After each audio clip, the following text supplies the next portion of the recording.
It's MRN Motorsports Monday, the place for the latest news and loudest opinions, direct from the guys at the track. Presented by Outback Steakhouse. This program is rated VNGSN and may contain scenes of verbal nonsense and graphic shenanigans. Viewer discretion is advised. Sure, my baloney has a first name. Today's episode is brought to you by Hercules Tires. Pace car is on.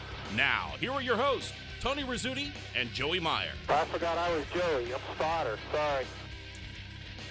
Welcome to Motorsports Monday, presented by Outback Steakhouse. I am Tony Rizzuti, and I'm joined by championship spotter, @2spotter, Joey Meyer. Woody Kane is on very special assignment. Special assignment. That's right. That's right.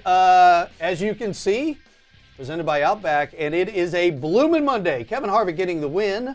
Anytime he scores a top 10 finish, you get a free bloomin' onion. Bloomin' onion Just walk at any in. Outback Steakhouse. We were just talking earlier, man. They should give a steak when he wins, especially if you clinch your spot into Homestead. Well, he won, and you win. Yeah. So that's how it works. Or an Alice Springs chicken. Yep.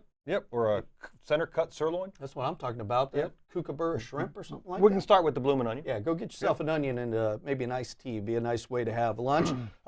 Texas Motor Speedway, good racing. All three series had great racing. We'll be talking to Austin Cindric, who came up just a little bit short to Johnny Sauter, who punched his ticket to Homestead. You were spotting for that truck, so we'll talk a little bit about that. Eric Jones sweeps the races at Texas. He's in pretty the good. Xfinity Story. He's pretty good there in them Joe Gibbs cars. I think he has potential. Yep. If they could just get him in a cup car and give him potential, just get him in a cup car soon. Let's see, where did he finish? Oh, yeah, top 10 finish in the Cup Series. So we'll talk a little bit about that. And then the big race yesterday, lots of drama, lots of action. We had guys we don't usually see in the race spinning out and causing cautions, but great racing. We saw three-wide racing. I can't remember if you guys were part of that at one time. I think you were. We had like three-wide racing for fifth for like 2 straight laps. It looked like Talladega. Yeah, our race started out very unusual at lap 2. We were one lap down.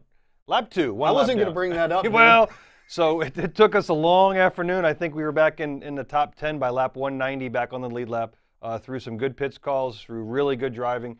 Brad was tired at the end of that race trying to drag that car back up front in a bunch of traffic. It gets difficult when you're just trying to battle the leaders who are in the clear, coming hard, and you're trying to get by cars in front of you that you're faster than. But again, the aero bubble is still significant. Give us a bit of a peek behind the scenes, Joey, on the radio when something happens like that so soon. It wasn't like Brad had qualified 30th and we just know it's going to be a miserable day. Obviously, he had a fast car, qualified up front, so you guys are thinking we have a car that can punch our ticket to Homestead this weekend. When something happens on lap 1, what was the emotion like on the radio? What went through from the box to the driver to the tower to get all that taken care of and get back in the race? You know, a very unusual opportunity because Saturday produced an event just like that with Cole Custer.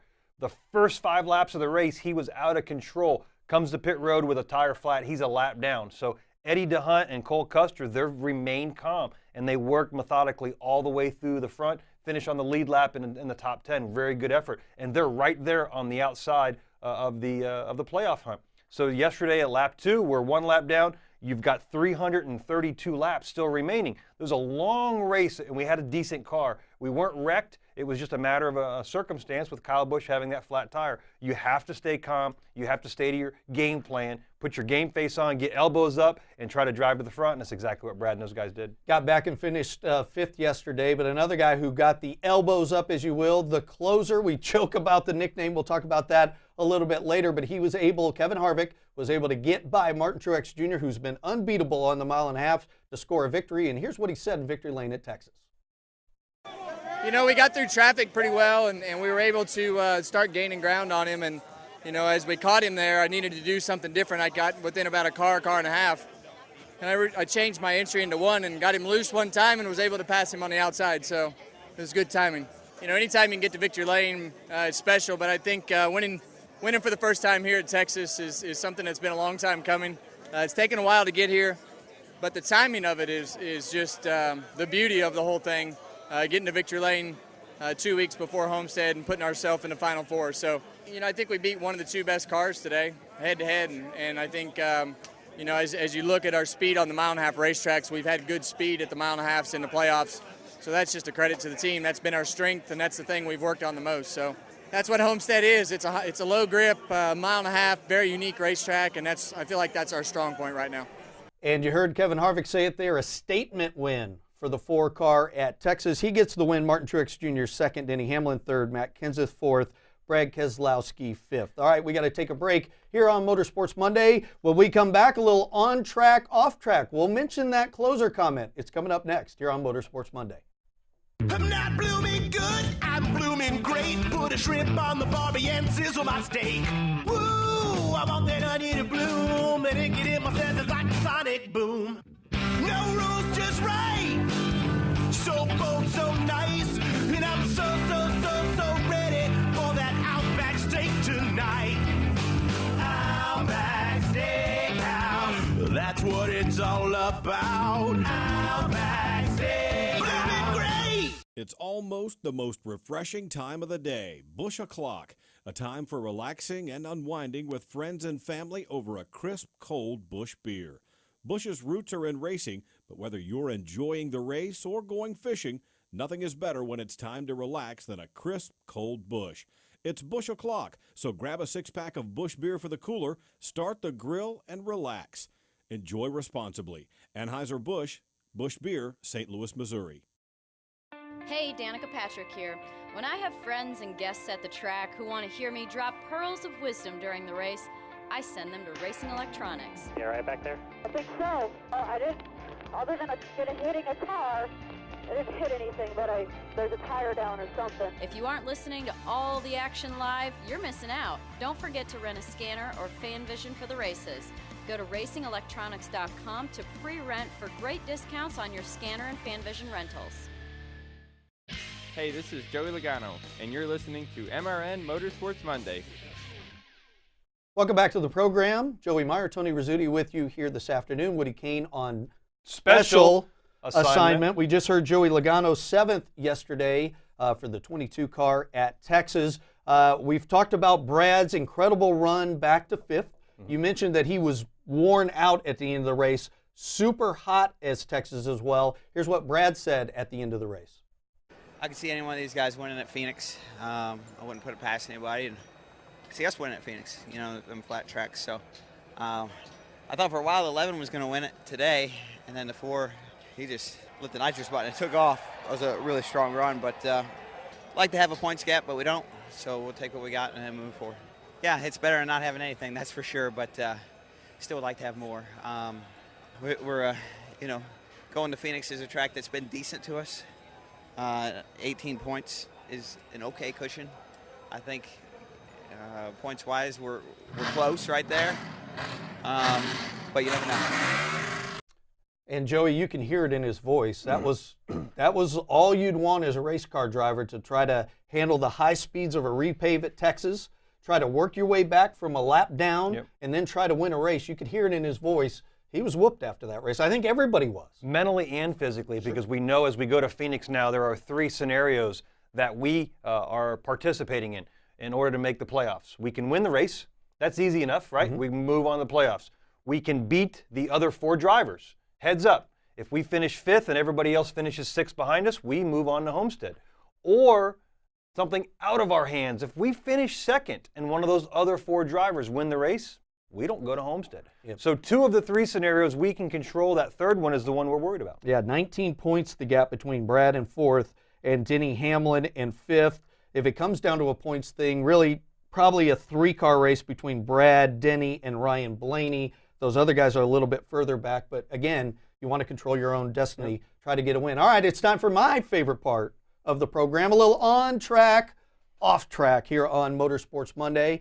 We'll start with the on track, and I'll give it a whirl. We'll start with my on track, and that's going to be Kevin Harvick, the closer. And we joke about this nickname, right? This was something that Darrell Waltrip kind of created at Daytona one year, because it seemed like suddenly out of nowhere, Kevin Harvick would come and close out a race. But think about it.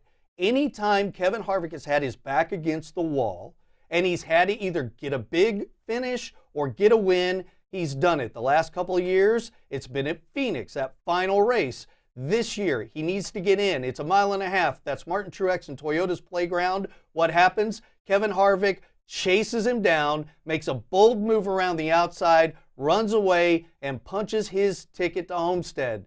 We're going to continue to make fun of this made-up nickname of the closer, but the truth is, when it's time to close, he closes.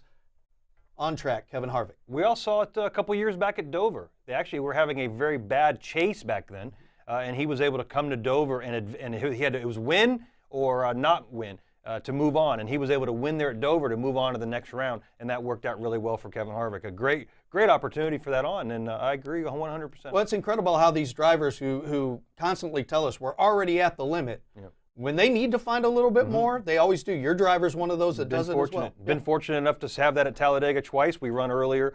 We thought we had to win Talladega to move on to the next round. We did. And several years back, we had a winner or out at Talladega, and we're able to win at Talladega. So we've had a couple of those opportunities as well. How about you, Joey? What do you like on track this week? You know, when you come time to the emotional energy of we are 34 races into a 36 race season in the Cup Series, 31 of 33, 21 of 23 in the Truck Series. We come down to Phoenix. It's a winner-take-all kind of wild card mentality. The guys that have already in the Homestead, they're going to go and enjoy themselves. But the energy that ramps up in this playoff system, we're experiencing it right now. We just got to discussing the 2 of 3 scenarios that are with us. We're going to see Austin Cindric. We're going to talk to him just a little bit. Yep. He's right there in that 4th spot, but Ben Rhodes is 5 points behind him. That's not really a cushion. That's you guys are heads up. And we know because stage racing, you can produce 10 or more points in one swing right away before the race is even over. We have to go to Phoenix and race Ben Rhodes essentially heads up. And you see the same exact thing with the Xfinity Series. And the unique thing about the Xfinity Series is you have 2 different races. You've got the drivers and you've got the owners' points. And that's where the Eric Joneses and the Ryan Blaney's, they're racing really hard, which is what they did on Saturday with Eric Jones winning that race and Ryan Blaney finishing second to compete in the owners' battle. And then you got the drivers' battle. It's a junior motorsports good luck. It's a parade of junior motorsports. And then this guy from Chip Ganassi, Brendan Poole, sitting there right on 4th. Cole Custer at 5th, just fighting at his heels. So you're going to Phoenix knowing that after 31 races, you go to Phoenix, race number 32 in the Xfinity Series, your season's not really over, but any hope of a championship is. And that's exactly what that intensity of the playoffs is. Yeah, you talk about just 5 points right there. That can happen on a pit stop. Exactly. If you have a normal pit stop and somebody busts off a good one, you can lose 5 points. spots That's on it. pit road. It's really close. All right, let's get to my off track. In this week, you know, I try to avoid talking about the business of the sport, talk about what's going on. I think lately most of the conversation has been about but my off track this week is I think the industry, the NASCAR industry, the NASCAR media as a whole has done a poor job to talk about some of the very good things that are happening in the digital side of the world. And certainly since I run the digital side here at MRN, I'm going to be a little biased here, but we've seen some really good stories in the last 2 weeks. Take a show like NASCAR Live, which is on 100 plus radio stations, does very well. Well, digitally, it's at 1.5 million listeners, unique listeners, a unique listener. I listen, I count as one. I maybe come back and listen to it again. I don't count again. That's a great number, a unique number, 1.5 million. Wing Nation, our sprint car show, 1 million. Glass Case of Emotion, Ryan Blaney's podcast, recently hit 1 million. This show will hit 1 million. Those are big numbers. That's a way bigger number that you're seeing on, say, a NASCAR in America or a Race Hub. That's bigger than we're seeing on some of the poor Cup television shows, but all we keep hearing, television numbers, television numbers. I get it. I get it that television runs a big part of it. I get that television is the big money producer in this sport. But if we're always going to concentrate on that, I think we're always going to be disappointed. NASCAR media, NASCAR fans, NASCAR as a whole, let's talk about this digital explosion. Let's talk about kids listening to things on their phone, watching things on their phone, taking in Motorsports Monday, which 50,000 of you do every week. There's a story to be told, and it's not being told. Yeah, TV seems to be the baseline, and is what we judge by everything. But as we've seen with technology coming out, realistically, TV hasn't changed in 50 years. You turn it on, there's a picture, there's sound, there's people. But the technology age and the digital age is a rapidly growing with our millennials and the avenues that we have and the devices that we have. And it is something that gets overlooked because we're so worried about bragging about or beating up the Nielsen ratings on the TV side. Yeah. Whereas the digital side is way more accurate and it's a lot more diverse than what we're seeing on the TV side. I mean, I get it. I want TV to grow as big as it can, and it's a big story. But when it's not, let's tell the rest of the story. What do you have for Off Track? All right, we take this tire dragon, the old tire dragon. And we're using it to modify the racetrack and prepare it for better racing. But we use it in the wrong lane. The bottom lane of Texas Motor Speedway was the groove that these race cars were going to go to anyway. It's the shortest way around and provides the quickest lap.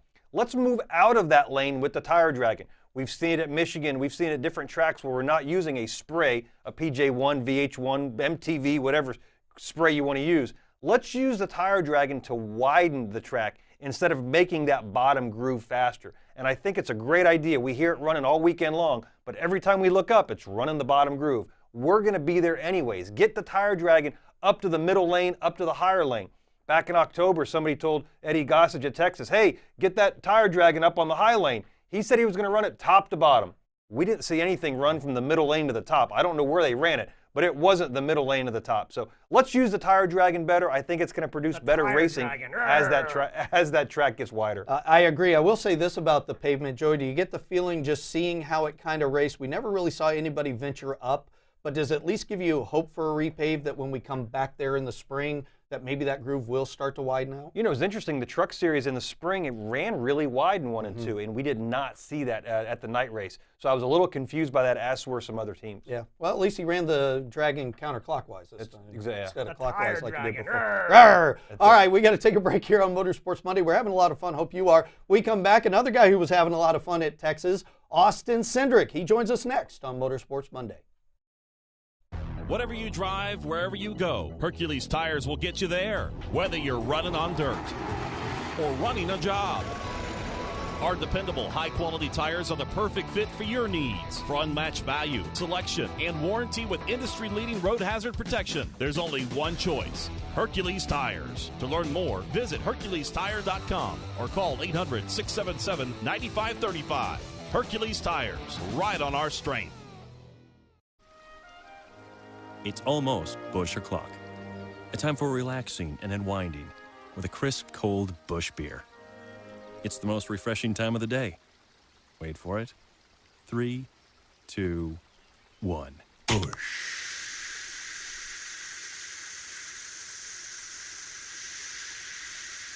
Crisp, cold Busch. Enjoy it responsibly. Busch Beer. Anheuser-Busch, St. Louis, Missouri. I'm not blooming good, I'm blooming great. Put a shrimp on the barbie and sizzle my steak. Woo, I want that onion to bloom, and it get in my senses like a sonic boom. No rules, just right. So bold, so nice, and I'm so ready for that Outback steak tonight.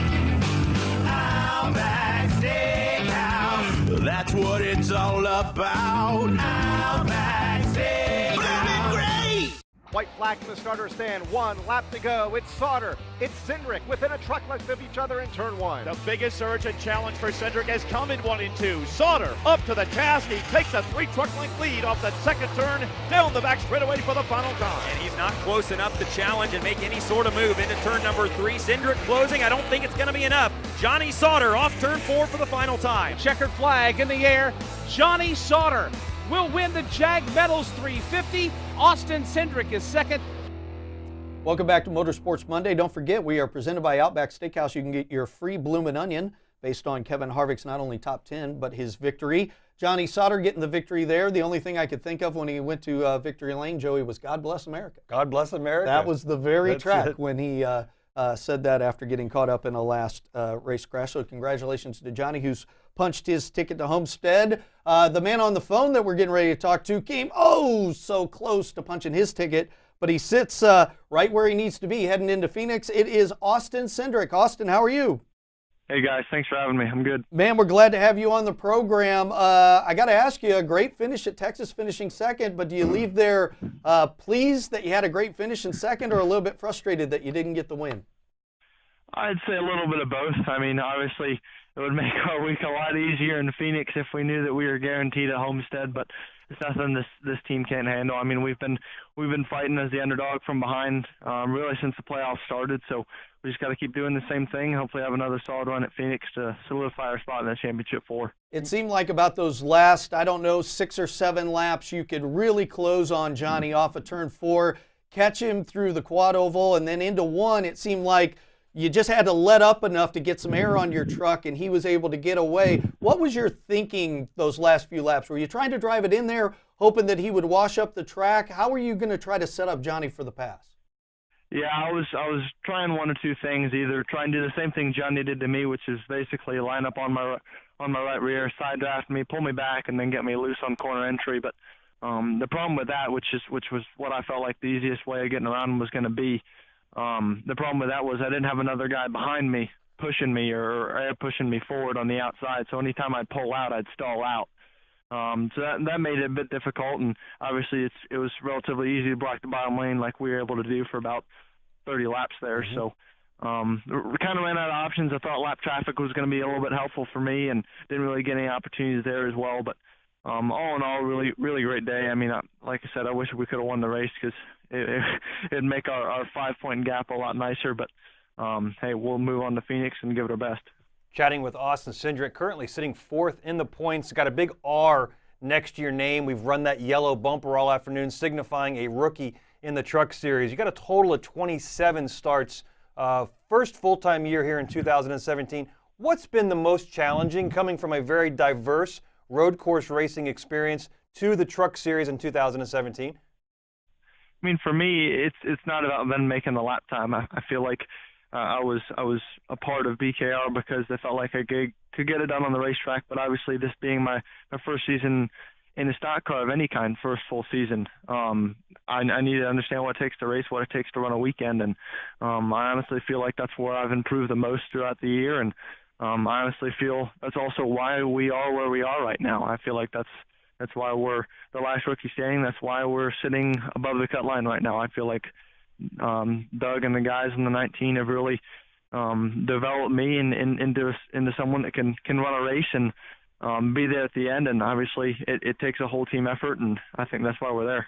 Austin, again, very diverse road course racing background, but we have to go to Phoenix now and really race one of two trucks, Ben Rhodes being right behind us, and if we won the race, it wouldn't matter. What does Phoenix look like you on your menu of selection? Would it be like Mid-Ohio would be your filet mignon of racetracks? Where does Phoenix Raceway fit in as your choice to go and race against Ben Rhodes for this playoff spot? So I raced there in 2015, subbing out for Austin Cindric, and I was actually able to race there last year. So from an experience standpoint, I mean, I know where the bathrooms are. I know how to get around the place. From a speed standpoint, I look at it two ways. I look at it. All 3 BKR trucks qualified outside the top 15, so I look at that as a struggle, but I also look at it this way. I mean, we've been to tracks around a mile in length, and we've had top 5 pace, if not finishing in the top 5 at all of them. So I'm cautiously optimistic that we'll have speed and we'll be able to run well there, but I feel like the guys on the 27 will be just as much up to the challenge, so it's all about getting stage points, qualifying well, and staying out of trouble. Austin, when you come into this race, are you thinking win first from a game plan standpoint? Do you want to know where those other competitors are and how you're racing the other drivers? How do you personally want a game plan for Phoenix? Yeah, I mean, you got to get the stage points. I mean, think about 5 points. That's me finishing outside of the top 10 in the stage and Ben finishing 5th. So, I mean, that's not a lot of wiggle room. So, I mean, you got to get stage points every round to be able to contend for a win. I feel like something that's just going to be there. Everybody who's in the playoffs, I think we saw it the most in Texas, really, when there was a great opportunity for a race-winning strategy in the first stage to come in while that early caution was, so you could be out for the second stage and then out front for the third stage. And none of the playoff guys took it. The top 6, with about 6 to go, were all playoff drivers because we all stayed out because those stage points mean so much. So I'm sure you'll see a lot of the same at Phoenix. Anytime you try to win or race for a championship, there's going to be pressure. But as we talk to you now, as we saw you race at Texas, it doesn't feel like you feel it at all. You seem very calm, very confident. Are you nervous at all about trying to get into the championship round? How do you handle that when you get to the racetrack? Look, I've got no expectations for us. I mean, for me to be at this point, it's already a positive. It's already a plus. It's already a great place to be. But for us, we just need to execute. I mean, we've been doing it really since the spring Texas race. We've had out of the last 13 races, 12 top 10s. One of them was a win, and quite a few top 5s in there. So we're on a roll, but we got to keep doing the same thing. I feel like Doug and I are really starting to click and understand what it takes. I mean, we didn't unload with a race-winning truck, and I felt like by the end of practice 2, we had a race-winning truck. I mean, it's what it takes. You're not going to unload perfect, and you got to be able to build yourself there. And even if you're not, you got to make the right calls on the box, got to get good pit stops, got to execute all day and get the most out of it. Austin Cindric, he's currently 4th in the NASCAR Camping World Truck Series standings, 5 points over Ben Rhodes, 39 points over John Hunter Nemechek. It's going to be a lot of fun heading to Phoenix and Homestead. Austin, we wish you the best of luck. Final year of racing for BKR in the Truck Series. It'd be great to see one of their trucks sitting in the Final Four when we get to Homestead. Good luck this weekend and for the rest of the season. Thanks for being on. Yeah, appreciate you guys. Thank you. Thanks. There he is, Joey. You spot for the kid.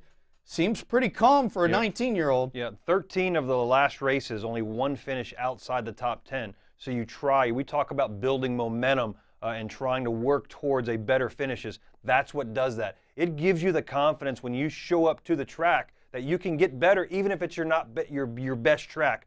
Phoenix obviously is right there on the cusp. It's not a mile and a half. It's not a short track. It's in the middle right there. It's a very, very fast short track, okay, which is kind of a convoluted idea. But that's what we're going to look forward to. We're going to try to go up. And do we expect to win? No, you want to win, but we know we're off a little bit. As Austin pointed out there, we haven't had the greatest of qualifying efforts as a company, let alone just himself. He's run there 3 times now. But we're going to go there and try to make it better. And again, points matter. The staging, racing, and the playoff intensity, you can expect that when we show up to Phoenix, and Austin Cindric's prepared for it. And the Truck Series race, as well as all of the races for the rest of the year, available on MRN. You can listen on your MRN radio affiliate, on MRN.com, on the MRN app. It's all free.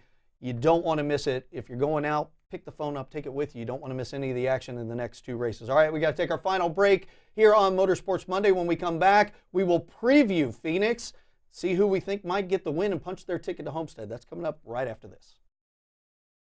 It's almost the most refreshing time of the day, Bush O'Clock, a time for relaxing and unwinding with friends and family over a crisp, cold Bush beer. Bush's roots are in racing, but whether you're enjoying the race or going fishing, nothing is better when it's time to relax than a crisp, cold Bush. It's Bush O'Clock, so grab a 6-pack of Bush beer for the cooler, start the grill, and relax. Enjoy responsibly. Anheuser-Busch, Bush Beer, St. Louis, Missouri. I'm not blooming good, I'm blooming great. Put a shrimp on the barbie and sizzle my steak. Woo, I want that onion to bloom, and it get in my senses like a sonic boom. No rules, just right. So bold, so nice, and I'm so ready for that Outback steak tonight. Outback Steakhouse, that's what it's all about. Outback Steakhouse, blooming great.